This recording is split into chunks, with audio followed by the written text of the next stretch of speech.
everyone, I am Avram K, and you are watching Alfei Panim Parshas Seitzei 2026. Chazal teach us to notice not only what the Torah says, but how it says it.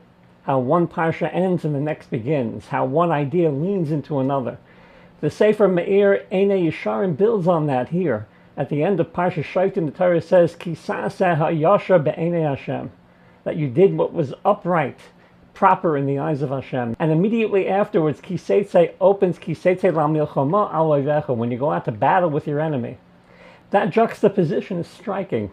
Why should doing what is upright in the eyes of Hashem flow directly into going out to war? The Meir Einei Yesharim answers with a beautiful idea from the Chidah. The word Hayashar contains the same letters as the word Shira, song. And the pasuk is thus hinting to the Shira al Hayam, the Shira that the Bnei Yisrael sang by the Red Sea.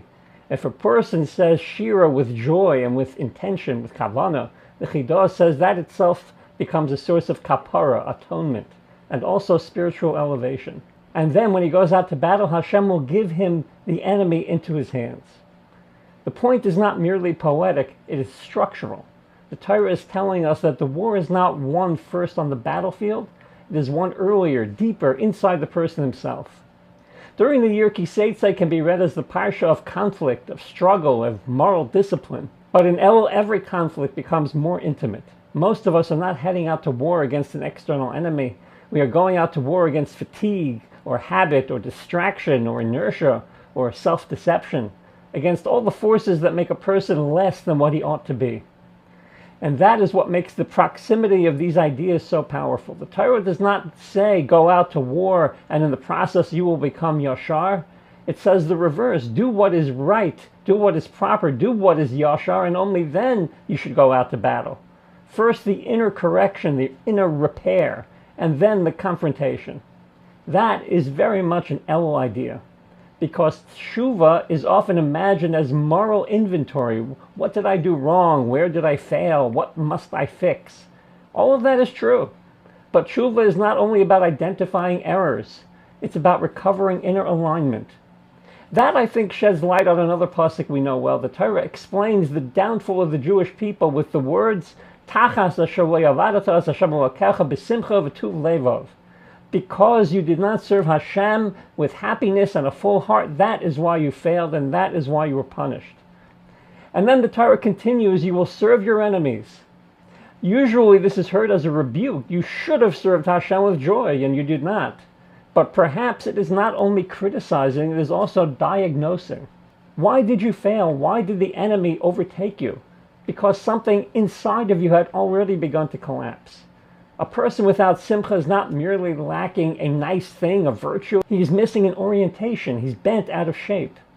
In that sense, not serving with joy is not an incidental thing. It is causal. The Torah is saying when joy disappears, defeat is nearer than you think. What makes that possibility so compelling is that modern behavioral science has given us language for something like that. Renowned economist and psychologist Daniel Kahneman noted that mood affects the operation of our intuitive thinking. And in his research, when people are unhappy, they can lose touch with their intuition. That does not mean intuition is infallible. Kahneman is careful about that too. It needs discipline, it needs guardrails. We would say it needs Torah. But precisely for that reason, the Torah's language becomes more, not less, illuminating. With joy, with simcha is not decorative. It is a claim about the basic function of a human being.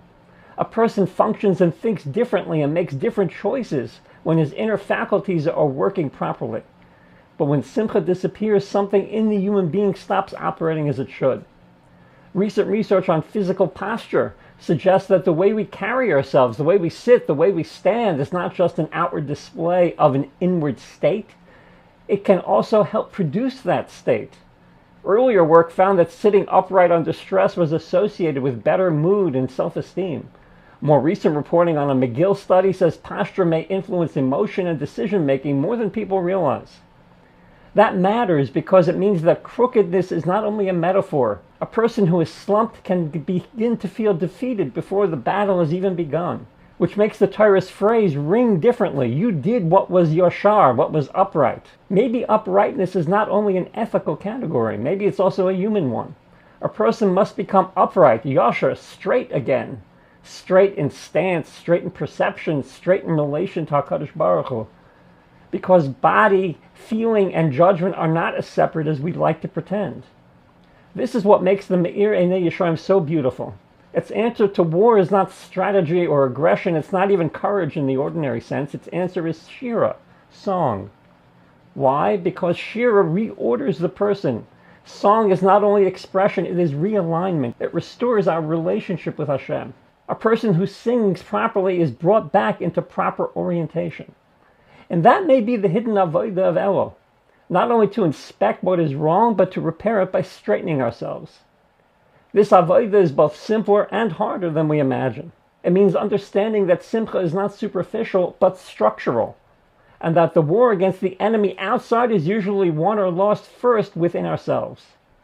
Ki Seitzei begins with battle, but the battle really begins one verse earlier at the end of Shoftim. It begins with whether a person has become upright, yashar in Hashem's eyes. Tshuva is not only the removal of sin, it is the recovery of straightness, of song. To become a soul that is once again able to stand before Hashem and think clearly and go out to war with confidence. May we all be zeicha in these days of Elul to straighten what has become bent, to recover the simcha that restores clarity to our choices, and to enter the battles ahead not slumped, not spiritually defeated, but upright and with joyous song. Have a wonderful Shabbos. My name is Avram K, and you are watching Alfei Panim.